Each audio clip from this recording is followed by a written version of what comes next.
अगर चाहते हैं कि आपकी बीवी आपके कदमों में झुककर आपसे माफी मांगे, या आपके ससुराल वाले जिन लोगों ने आप पर झूठा केस किया है वो आपके हाथ पैर जोड़े, जो आपसे अच्छी खासी मोटी रकम मांग रहे हैं केस करके, वो खुद आपको पैसे दे कि हमारा केस बंद कर दो, तो ये वीडियो आप जरूर देखना। Hello and welcome to legal knowledge with advocate Noor Yakub Shaikh. तो आज का हमारा टॉपिक है कि अगर आपकी वाइफ ने आप पर 498A का केस फाइल किया है तो आदमियों के पास क्या राइट्स है, यानी कि मेन राइट्स पे आज हम बात करेंगे। तो चलिए शुरू करते हैं आज की वीडियो। तो देखिए, वीडियो शुरू करने के पहले ना मैं आपको सबसे पहले बता दूं कि जितने भी लोगों के ऊपर केसेस फाइल है, स्पेशली आदमियों के ऊपर, देखिए 498A डाउरी प्रोटेक्शन एक्ट और ट्रिपल तलाक, ये जो भी आए थे ये फीमेल्स को बचाने के लिए, उनके राइट्स को प्रोटेक्ट करने के लिए, उनके साथ जो अनजस्ट हो रहा है उन सब को रेक्टिफाई करने के लिए आए थे। लेकिन इनका धीरे धीरे मिसयूज होता चला गया और आज अतुल सुभाष का केस सबको पता ही होगा। उसके बाद कई लोगों ने और सुसाइड कर ली है। मतलब एक ट्रेंड बन गया है कि पत्नी पीड़ित लोग लड़ना नहीं चाहते, सुसाइड करना चाहते। बिल्कुल ऐसा मत कीजिए। आप अगर चाहते हैं कि आपकी बीवी आपके कदमों में झुककर आपसे माफी मांगे, या आपके ससुराल वाले जिन लोगों ने आप पर झूठा केस किया है वो आपके हाथ पैर जोड़े, जो आपसे अच्छी खासी मोटी रकम मांग रहे हैं केस करके, वो खुद आपको पैसे दे कि हमारा केस बंद कर दो, तो ये वीडियो आप जरूर देखना। तो देखिए, सबसे पहले ना मैं आपको बता दूं कि आपको पहले अपने खुद के केस को, जो लोग भी ये वीडियो देख रहे हैं ना, अगर उन पे ये केसेस है और वो लोग देख रहे हैं, तो पहले खुद के केस को एनालाइज कीजिए कि मेरे केस में क्या है। देखिए, सबसे पहले क्या होता है, पहल किसने किया। अगर आपने रेस्टिट्यूशन ऑफ कॉन्जुगल राइट का केस फाइल किया था कि मेरी वाइफ मायके जाकर बैठ गई है और आ नहीं रही है, और उसकी इमीडिएटली बाद अगर आपकी वाइफ ने आप पे 498A या फिर आपके ऊपर डाउरी केस फाइल कर दिया है, या तो अगर मुस्लिम है तो आप पर ट्रिपल तलाक लगा दिया है, तो सबसे पहले ना आप इस बात की कंप्लेंट ना हाई कोर्ट को कर सकते हैं, जिसके लिए आप पहले क्वेश्चन लगाएंगे, रिट पिटीशन, और क्वेश्चन के अंदर आप एक अलग से उसमें प्रेयर ऐड करेंगे कि ये केसेस ना मेरे केसेस फाइल करने के बाद किए गए, मतलब कहीं ना कहीं जुडिशरी का मिसयूज कर रहे हैं ये लोग, एक्चुअली लॉ को खेल बना रहे हैं, ये लोग कानून को खिलौना बना के खेल रहे हैं। क्योंकि रिसेंटली इसी पर एक जजमेंट आया है, वो जजमेंट मैं आपको डिस्क्रिप्शन में टैग कर दूंगी, या आप मेरे इंस्टाग्राम पे उसे रील में देख सकते हैं, मैंने वहां पे अपलोड किया हुआ है। तो उस जजमेंट ने ये देखा कि 498A अगर वाइफ ने झूठा फाइल किया है या हस्बैंड के restitution of conjugal write file करने के बाद दिया है, तब तो उस वाइफ को भरना पड़ेगा हर्जाना। ऐसे बहुत सारे केसेस है जिसमें ऐसी वाइफ को और ऐसे घर वालों को लगे हैं फाइन 50,000 से लेके 5 लाख तक, और फिर उन्हें कोई मेंटेनेंस पास नहीं हुआ है। तो इसके लिए आपको 2-3 छोटी छोटी चीज़ों का ध्यान रखना है। जैसे पहले मैंने आपको बताया कि आपने केस में पहल की थी, या आपने लीगल नोटिस फाइल किया था और लीगल नोटिस का रिप्लाई ना देते हुए उन लोगों ने केस फाइल कर दिया, या तो आपकी वाइफ पर्पसली अपने मायके बैठी है और अपने, मतलब बोलते ना कि अपने बाप भाई या माँ, उनका पेट पालने के लिए या उनका घर चलाने के लिए आपसे मेंटेनेंस ले रही है। देखिए, मैं यहाँ ये नहीं बोल रही हूँ कि हर फीमेल गलत होती है, बट मेजॉरिटी आज की डेट में यही हो रहा है। अगर आप मेरी प्रीवियस वीडियोस देखेंगे तो आपको समझ में आएगा, मैंने उनमें एग्जांपल्स के साथ बताया है। तो क्या होता है, फीमेल्स छोटी छोटी बातों के लिए घर बैठ जाती है जाकर, और फिर उनके बाप भाई और उनकी माँ या उनके रिलेटिव्स, जो लोग चाहते हैं कि उसका हस्बैंड अगर अच्छा कमाता है, या वो लोग चाहते हैं कि ये लड़की यहीं बैठे और इसकी मंथली इनकम आती रहे, तब वो लोग उनसे केसेस फाइल कराते हैं। आप देखेंगे ना, 90% जितनी भी फीमेल डोमेस्टिक वायलेंस का केस फाइल करती है, 498A का केस फाइल करती है, उनके पीछे उनके बाप ही होते हैं। अगर आप देखेंगे ना कोर्ट में, तो हमेशा उनके बाप उनके साथ खड़े होते हैं। तो ऐसे जो बाप होते हैं ना, यही अपनी बेटियों के घर खराब करते हैं, और ऐसे ही बापों को, ऐसे ही माओं को और ऐसे ही लड़कियों के घर वालों को सबक सिखाना है, तो ये वीडियो आपके काम का है। तो सबसे पहले आपने हाई कोर्ट में अप्लाई कर दिया।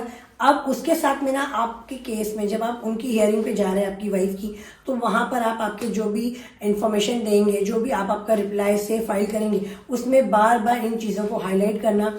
एडवोकेट हमेशा चुन कर लेना जो डोमेस्टिक वायलेंस या 498A या फिर ऐसे केसेस में अगर आप लड़के वाले हैं तो ऐसा एडवोकेट जरूर देखना जो ज्यादा मेजोरिटी में लड़के वालों के साइड से केसेस जीता है, या किसी रेफरेंस ने आपको दिया है कि ये इसके केसेस जीत चुका है, या फिर ये बायस नहीं है।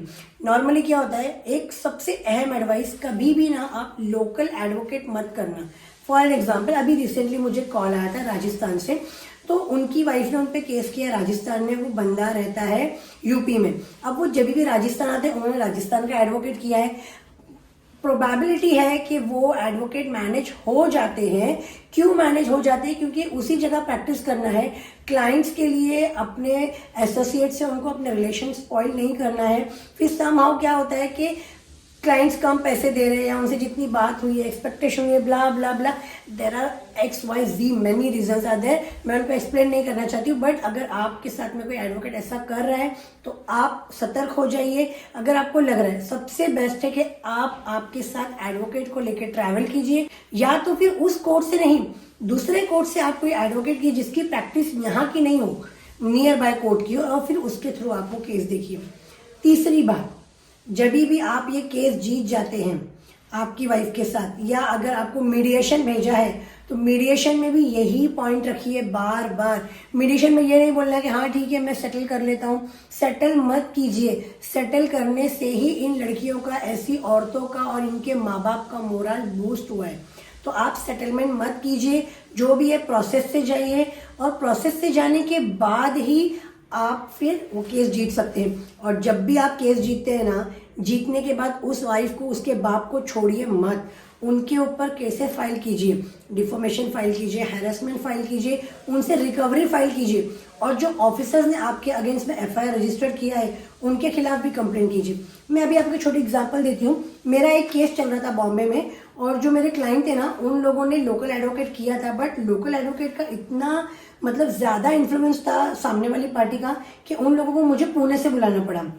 मैं पुणे से ट्रैवल करती थी, वो लोग मेरा ट्रैवलिंग एक्सपेंस भी बेचारे बेयर करते थे, प्लस मेरी फीस भी, लेकिन उन्हें ये ट्रस्ट था कि मैं वहाँ मैनेज नहीं हो जाऊंगी, और हमने उसका तोड़ इतना आसानी से निकाला। मतलब आपको उस चीज़ की ना बहुत बारीकी से पहचान होनी चाहिए कि वेरी फर्स्ट डेट में ही सामने वाली पार्टी खुद ही सेटलमेंट करने के लिए रेडी होगी, बट हमने मैटर को सेटलमेंट पे नहीं लेकर गए। 1.5 साल तक उस मैटर को खींचा, लेकिन हमने सेटलमेंट नहीं करवाया। और एंड ऑफ द टाइम जब जज के सामने खड़े हुए, तब जज ने उस मैटर को देखकर समझ गए थे कि इसमें मैं ऑर्डर क्या दूं, तो उन्होंने ऑर्डर नहीं दिया, उन्होंने पिटिशनर को ही, कंप्लेनेंट को ही ऑर्डर दिया कि आज के आज ये केस को विड्रॉ करो। देखिए कितना आसान है, थोड़ा टाइम लगता है। इसके लिए आपको 2 ही चीजें चाहिए, एक आपका खुद का लीगल रिसर्च, दूसरा आपके पास एक अच्छा एडवोकेट। वो एडवोकेट जो आपकी हियरिंग पे जाए, जो आपके साथ में प्योर हो, मतलब मुखलिस हो। आप उसे जो भी फीस वो बोल रहा है आप वो फीस दीजिए, पहले ही उससे अग्रीमेंट साइन कीजिए राइटिंग में कि मैं आपको इतना पे कर रहा हूँ, आपको मुझे इस मैटर से निकालना है, और उसके बाद जो भी रहता है अमाउंट वो फिक्स कर लीजिए, कब देना है, कैसे देना है। देखिए कोई भी एडवोकेट फ्री में भी काम नहीं करेगा। मैंने देखा है ना 50% मैटर इसके लिए खराब हो जाते हैं ना, क्योंकि एडवोकेट्स को अप्रोच बराबर नहीं किया जाता है।